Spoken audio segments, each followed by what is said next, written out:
In 1999, Pizza Hut would have a promotion for their Big New Yorker pizza, where you buy pizza, you would get this demo disc, where you would have a chance to win $500,000. Man, too bad I didn't win that. That would be really helpful right now.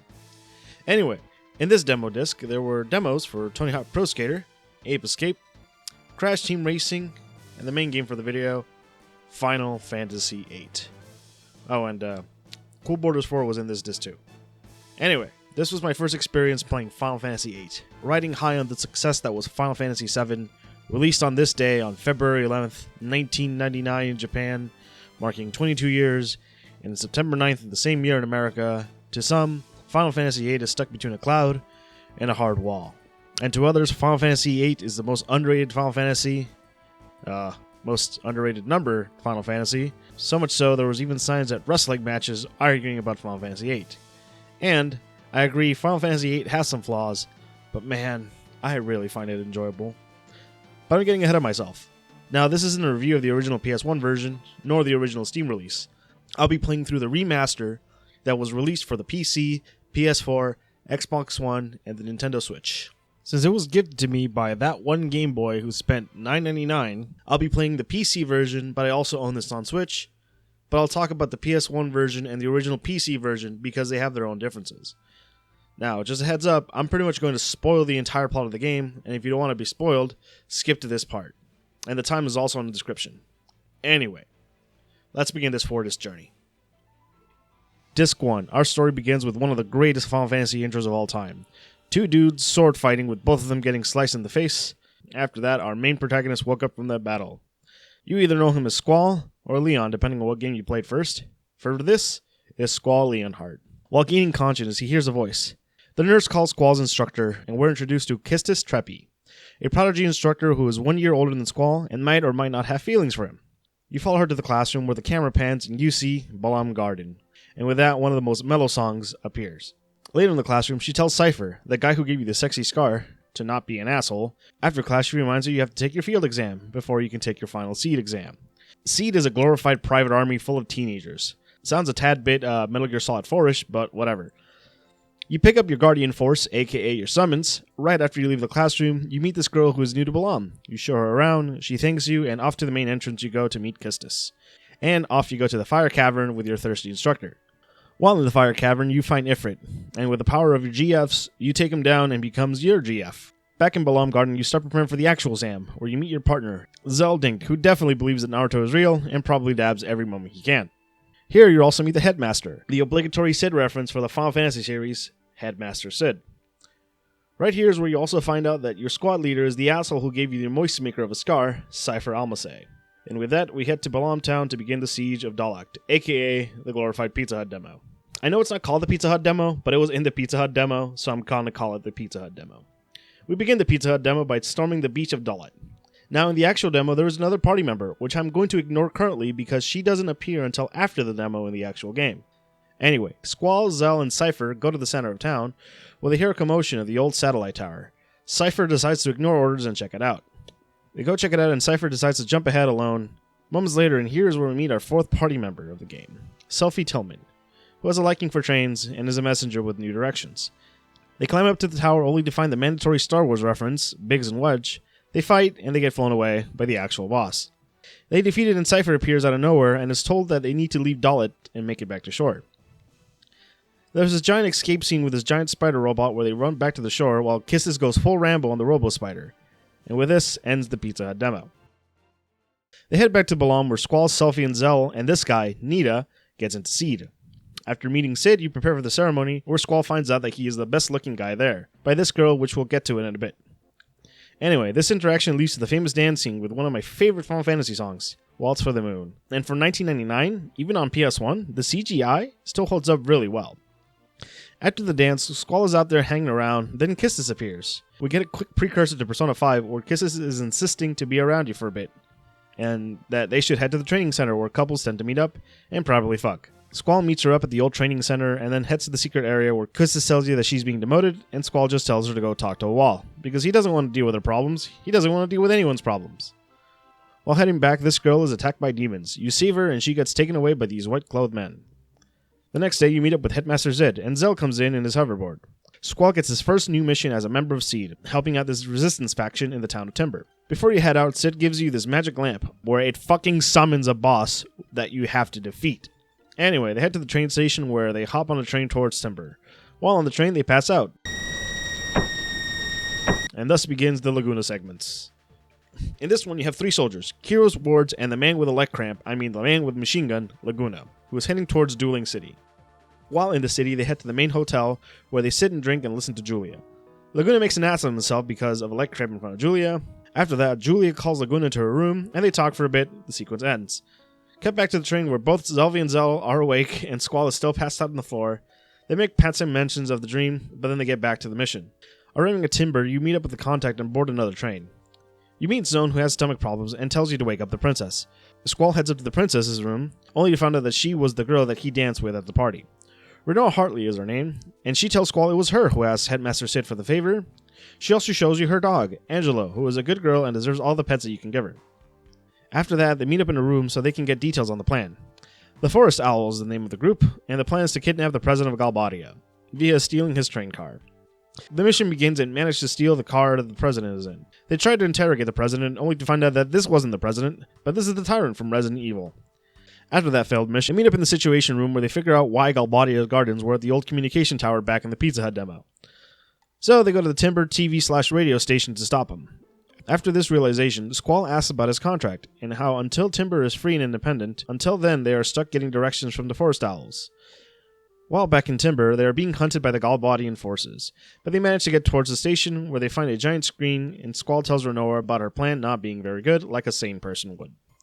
She runs away with her feelings hurt when out of nowhere the broadcast begins, and in the middle of that president's speech, Cypher appears and takes the president hostage.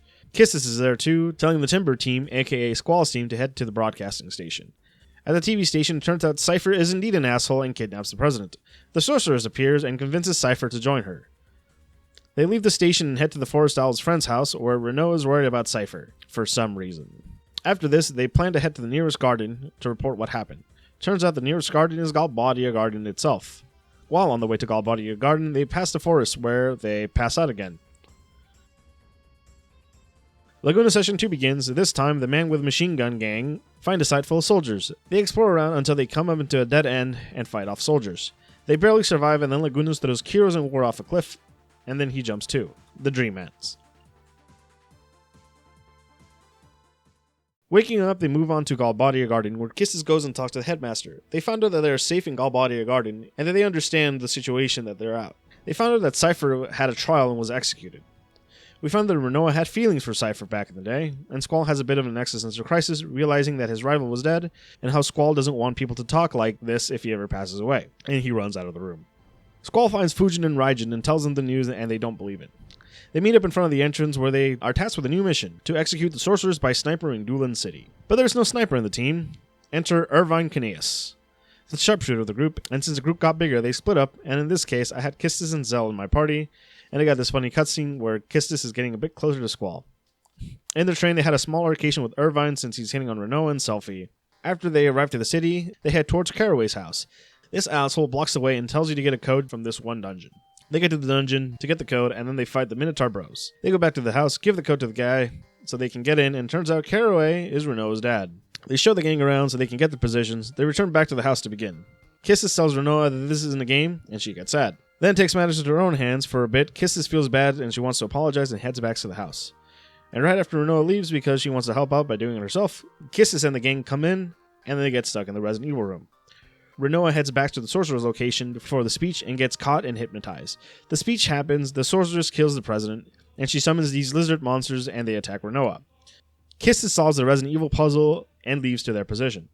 Meanwhile, the parade happens and it turns out Cypher is alive and in cahoots with the sorceress. Squall and Irvine head to the top to save Renoa. Renoa is scared and holds Squall for comfort, and they head to the location point. Squall gives the sniper rifle to Irvine and he sits quietly.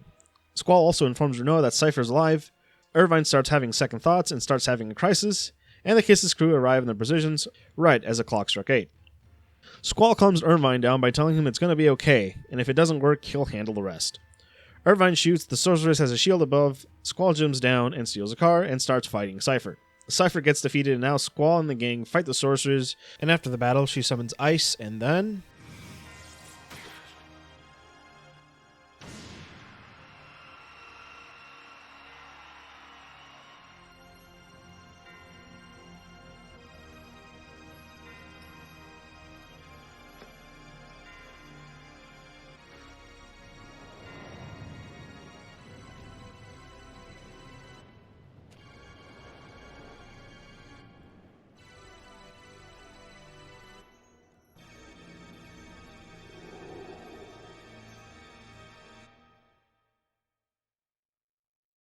And that's the end of Disc 1.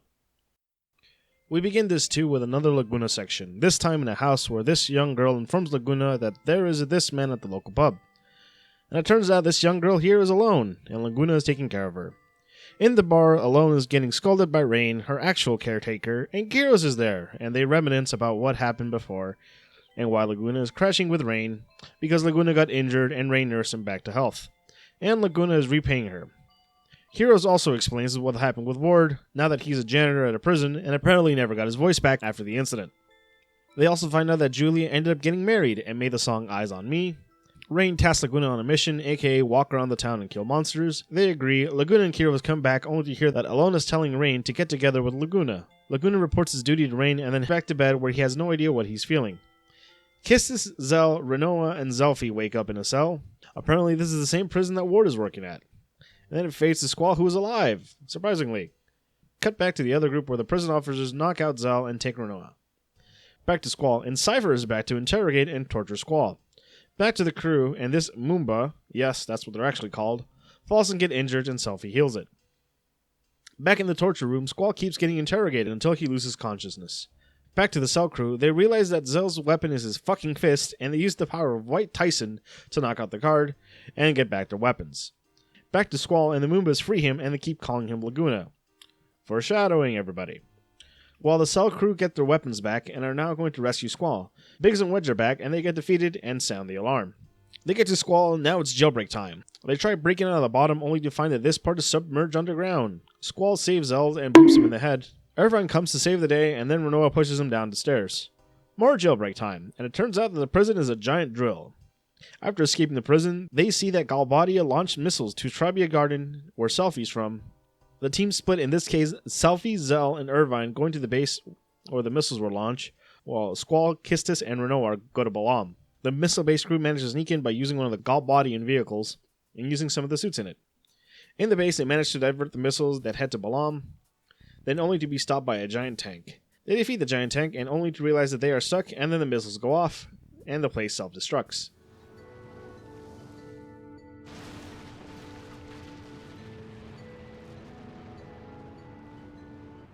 Meanwhile, Squall and the rest manage to get to Balam, only to find out that it's in utter chaos. The faculty pretty much wants to kill Headmaster Sid, and pretty much Seed too. So they try to find the Headmaster. In the process, they manage to meet up with Nita, who is a guy who graduated with you. After this, they end up meeting with Sid, and informing him about the missiles that are about to hit Balam Garden. Sid informs them that there's a way to move the entire garden. Squall and crew go deep down to activate the engine, they do, and the garden ends up flying off, with Renoa posing for some reason, and then the garden goes into the sea. Later, Renoa asks Squall to show her around the garden. After that small date, Squall gets informed to meet with the Garden Master Norg. As it turns out, this monstrosity was the key financial figure to start this garden. The Headmaster reveals that the sorceress who impaled Squall at the end of Disc 1 is Sid's wife, Idia. And he also reveals that Seed was made up to kill the sorceress. They murder the Garden Master in cold blood and go check up on Sid on the infirmary. And he doubles down on what Master Norg said. He even married Idia, knowing her that she was a sorceress. Moments later, a ship appears, and it turns out it's full of White Seed, and they're here to take Alone to safety. Squall heads to the library to find Alone and meets her and asks her what the hell is happening with all the flashbacks. As it turns out, they were looking at the past, and she is the reason why they're going there. And with Squall having an outright mood, Alone tells her that he is her only hope. Alone leaves with the White Seed, and Squall is sad in his bed, reminded when he was a kid and all alone. The next day, they end up crashing at Fisherman's Horizon. Sid tells Squall to apologize to the mayor. They also see Martine, the old Galbadia Garden headmaster, since he was kicked out after the sorcerers took power. Squall apologizes to Mayor Dobie, and he says that they'll assist on the fixes to the garden, since they don't want them to stick around since they might be bringing violent conflict. The Galbadians arrive looking for Alone, and then Squall and crew came up to save the day. The tank from the missile base appears. It survived the explosion, and falls off, and it turns out Sophie and crew survived. Renoa teases Squall about seeing his friends again, and then heads back to the garden. Irvine stops Squall and asks if the technicians can fix something. Squall says sure, and then Irvine informs Squall to check up on Sophie since she feels a bit down. Squall goes to check on her on the stage near the quad since the whole stage was wrecked. He cheers her up, and Squall gets called up to the headmaster's office again. Irvine informs her that they'll get the technicians to fix the stage. In the office, Sid makes an announcement making the garden a mobile base, and appoints Squall as the new leader. Squall isn't happy about it and pulls another mood. He goes to bed, and in the meantime, the other wants to celebrate Squall becoming their leader by playing music. At night, Renoa gets Squall, and he has another one of these mood moments. They drag out Squall to his celebration where he talks to Renoa about his friends, and Renoa kind of just outs Squall. But she shows that people care for him, no matter how much he wants to be alone, which is super relatable. The next day rolls around, and the garden becomes properly controlled. They decide to head back to Balam. Turns out Balam town is full of Galbadi and sorters, and can't get in. They head to Zell's house, and his mom informs us if there's any disturbances, Galbadi is going to burn the town to the ground. Heading to the Balam hotel, it turns out that the commander is around. They search the captain only to find out that it's Raijin. They fight Raijin and defeat him, and it turns out Fujin is the commander, and a fight ensues. After the fight, Squall asks them why are they doing this. They say it's because they are Cypher's only friends, so Squall let them go. Back in the garden, Selphie asks Squall if they can head back to the remains of Trabia Garden. Squall agrees. Once there at the decrepit garden, Selphie manages to jump over and find survivors. The group waits for Selphie at the basketball court, and Renoa starts getting scared because she might lose one of her friends in the group in the process of trying to defeat the sorceress. And then Irvine starts remembering things about his childhood where he lived in an orphanage with kids his age, when suddenly they realize that everyone here but Renoa lived in the same orphanage, including Cypher, who kept bullying Zell. They all reminisce, and Kisses realizes that since Squall lost her older sister, she doesn't love him romantically. She was just trying to help him cope with his missing sister. And they all forgot this because they used Guardian Forces, except Irvine, because he started using Guardian Forces later. And so they also remember the orphanage caretaker was Sorceress Adia. So they head to Adia's house, but then they see that it's Galbadia Garden. And Squall decides to take them head on. Squall heads towards the quad so he can inform the students to prepare the fight, but Zell is there and already doing that. Zell asks Squall if he can borrow his ring for a bit. He agrees and gives him the ring. And Zell blurts out that it's for Renoa. Renoa also joins the good fight and begins the outright war.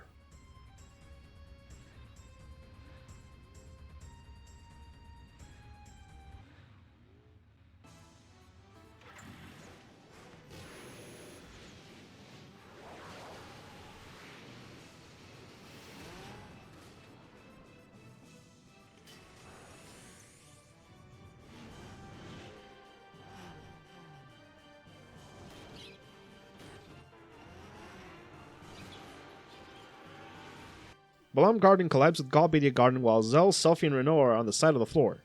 It collapses and Renoa is stuck falling. And Renoa falls and stuck where she is. Zell, instead of going down there and helping out, decides that fucking Squall should go do it because Squall and Renoa is everyone in the group's ship. Squall is rightfully annoyed and tells Zell to at least try and save her. Squall and company go to a classroom where some young students are there to save them. They head back to the bridge and Zell comes back, who probably just chilled in his room while everyone saves students. Irvine just tells Squall just to go save her, and everyone tells Squall that only he can save Renoa. Squall gives a quick speech, they crash into Galbadia, and Squall fights a dude in a jetpack and kinda kills the dude. He saves Renoa, and they run to the garden, but before they enter, Renoa tells her that she has his ring, and she asks about the emblem inside.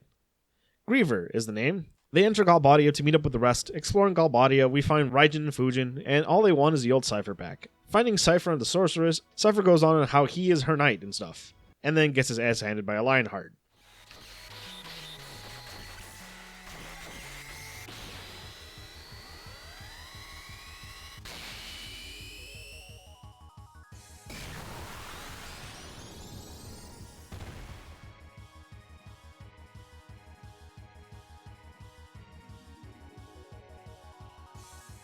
The sorceress escapes to the auditorium. They follow. She's there, and a fight ensues. Cypher returns only to get his ass kicked again. The sorceress gets defeated, and Renoa loses control and revives Cypher's, and then he promptly fucks off. Sorceress Adia comes back to her senses, and Renoa doesn't wake up. And that's the end of Disc 2.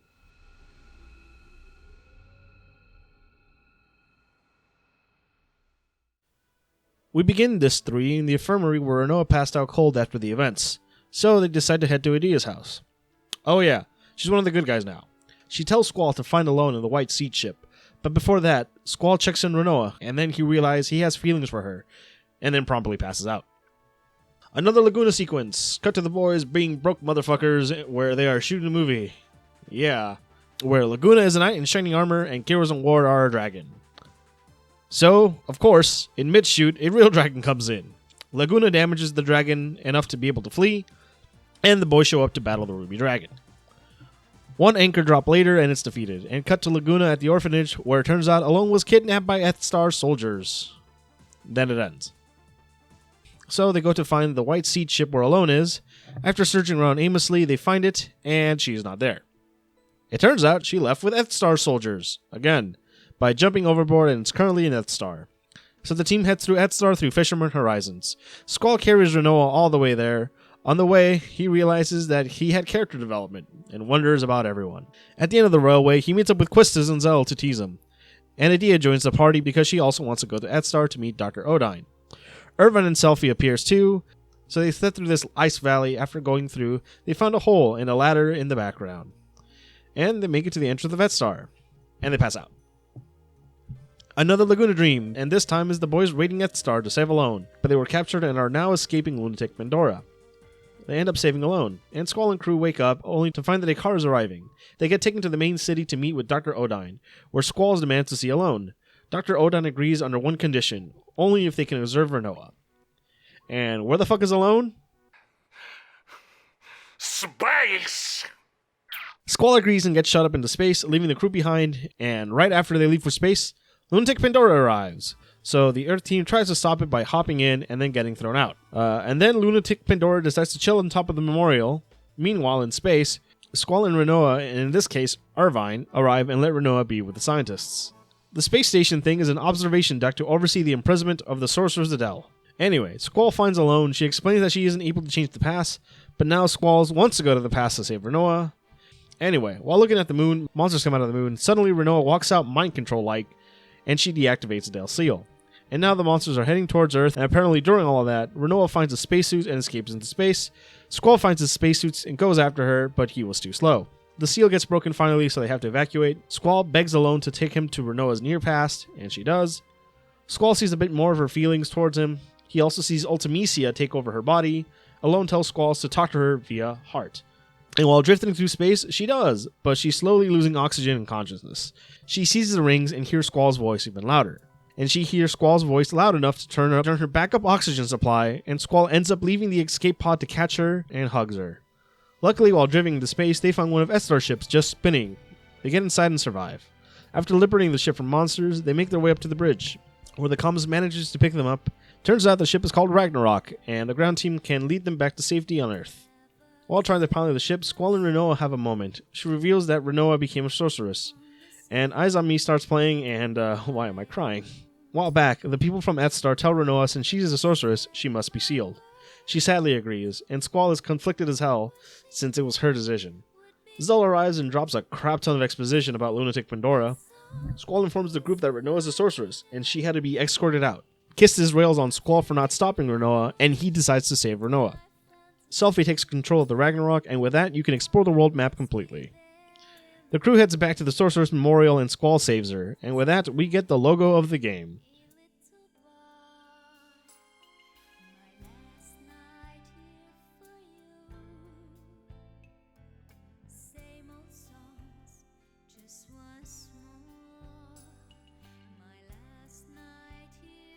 With Renoa back in the party, they head back to Adia's house, where Squall promises Renoa that he'll be waiting for her here in case anything happens. Zell informs the both of them that the president of Death Star wants to hire Seed to take on Ultimecia. So they go to meet the president. Kiros and Ward are there, and the president of Death Star is Laguna. They make up a plan to defeat Ultimecia, and Laguna explains how he became the president of Death Star by slaying Adele. It also turns out during the events of Laguna trying to save Alone, Rain ended up passing away. Inside Ragnarok, they had a quick heart-to-heart about the plan, and here's the part where they kind of reveal that Kiros and Ward knew Squall's mother, and he kind of takes on her, and not his dad, aka Laguna. Moving to the raid and attack on Lunatic Pandora, they manage to break into Lunatic Pandora's defenses and break in, only to fight Raijin and Fujin. Once again, they lose and run away. Now we meet Biggs and Wedge again for the last time, where they are tired and they just quit their jobs. Good on them.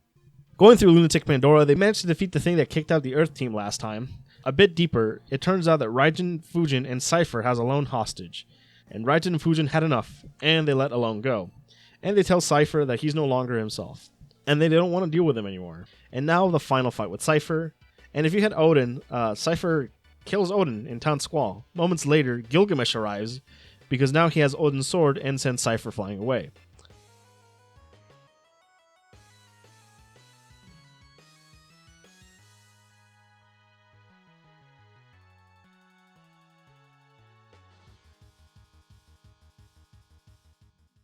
Cypher is defeated and then kidnaps Renoa, and thus ends Disc 3.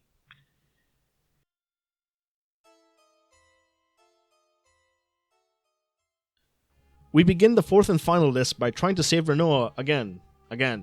This time, Adele merges with her, and once defeating Adele, Alone sends Ultimecia back to the future and gets Renoa back.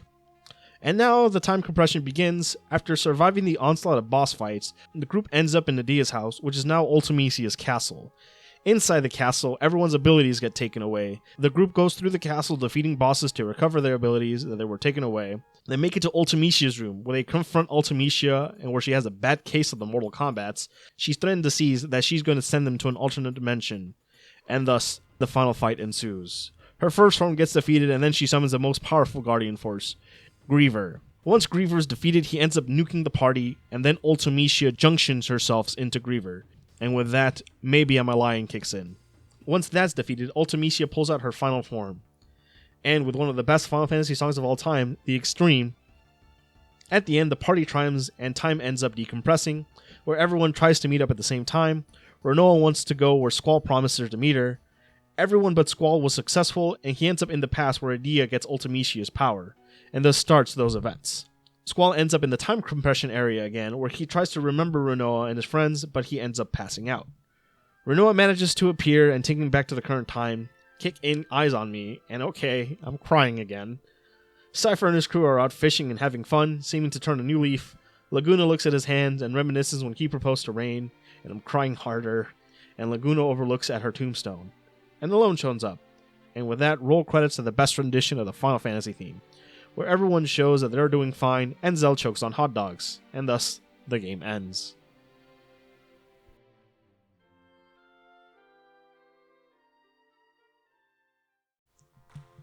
Now, there's still plenty that I miss, but that's fine, because I think people should actually play this game, and I'm sure you're wondering how I got Lionheart Disc 1. Well, it's actually pretty easy. It's just really time consuming. First, you need the card mod ability from Quetzalcoatl, and the ammo refining ability from Ifrit. This is how I did it. What you need is 20 Enoil cards that you win from this guy in the cafeteria. By the way, get used to this song, it's really time consuming. Then you use the card mod ability on the Enoil cards to get 2 energy crystals. Then you use the ammo refinement to get pulse ammo. Then you need 4 dragon fangs that you can get from the Grendel monster in this location. You can get them by defeating them or turning them into cards, it's your choice. And the final thing you need is adamantine. So what I did is when I made it to Dueling City, where you meet the gatekeeper who just tells you to find the code, I just went through the dungeon and fought the boss. Defeating the brothers gets you the Minotaur card, and then just card mod it and you get adamantite, and that's when you go to a junker shop and craft Squall's best weapon on Disc 1. Okay, with the story out of the way, I can talk about the gameplay. So this isn't your standard Final Fantasy RPG. Yes, you still level up, but you get most of your stat boosts with junctioning GFs, which are your summons, and drawing magic to also junction into stats. So, in this game, it's pretty much mostly focused on story than full RPG mechanics, but it's still there if you want it. It's a bit different and can be easily broken, which is a good thing or a bad thing to some. I personally enjoy it. Now, what version of Final Fantasy VIII should you play? But before any of that, let me talk about the Pizza Hut demo again real quick. This demo is actually more difficult than the main game because you can't enter the menu. And of course, the major differences of it, Renoa's here. Even though in the main game you don't get until much later, but she appears here and with one of the final Guardian Forces that you can get. Leviathan being a thing. There are many differences, of course, but you can actually check them out on the wikis, what I recommend. I just wanted to show it off because I own it. So let's begin with the original Sony PlayStation release.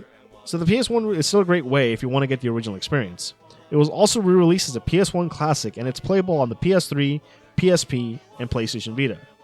On PS3, I recommend using the disc version since it seems a bit sharper if you're into it, but the download version is fine too, it's just a bit more blurrier.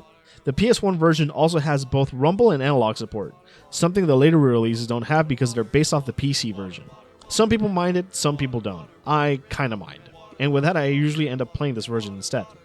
Next up is the Steam version, which is based off the original PC version, where the music is MIDI and the only cool thing is the Pocket Station emulator. And I'm pretty sure it had stolen artwork as its header, but what do I know? I will just say just pass on this version, honestly. And finally, we have the version that I pretty much did a full playthrough on this, the remastered version. It has remade models of characters and summons, the original PS1 music, and it has bonus boosts, which I used to get through the story easier and faster. And if you want a decent portable version and don't have a Vita or PSP, buy the remaster on Switch. It's a fine port. And on a quick note, this is the only one of the PS1 trilogy that isn't officially on mobile. And your only alternative to playing on a phone is through an emulator. You can do that, but I honestly don't recommend it. And honestly, if you're a purist, you'll go with an original PS1 with a monitor. If not, a CRT. If not, the remaster version works just fine. Now, for the thing I want to talk about the most, the music. The music in this game is probably one of my favorite soundtracks ever in a video game. From the Liberi Fatali opening, to the mellowness of Fisherman's Horizon, to the final boss theme is amazing. And honestly, this soundtrack has the de facto version of the Final Fantasy theme that plays in the credits. Just go out of your way and give it a listen. It's on Spotify. And it's honestly my personal favorite Final Fantasy soundtrack. And of course, the best song in the game is The Extreme for me. And finally, before I end this video, I want to talk about the legacy of Final Fantasy VIII. The game itself will end up making a cameo in the movie Charlie's Angels, which is neat. And of course, characters from the game would end up making appearances in other Square Enix properties. Like in Kingdom Hearts, where both Selphie and Squall make appearances, and Squall himself having a decent role at the beginning of Kingdom Hearts, changing his name to Leon because of personal in-game reasons. And hell, they brought back Triple Triad in Final Fantasy XIV. And of course, the music has been played in places like Distant Worlds and other places. But in 2004, it was played at the Olympic Games in Athens, in a swimming routine, which is actually really cool, and actually recommend watching it. It's a really cool experience. And recently in Final Fantasy XIV's expansions Shadowbringers, these last couple endgame bosses have been based off Final Fantasy VIII, like even having a full GF summon as a transition, which is really cool, and having an amazing remixes of the Extreme when you fight the Oracle of Darkness. Special thanks to Chris for lending me this footage. I owe you, man. Thank you. Overall, Final Fantasy VIII is a game that I still found enjoyable, but I know there's still plenty of people who don't like it, which is fine. But I do find that it's a great time, and yeah, the story is a bit especially after Disc 3, but it's still a decent love story, and I like it.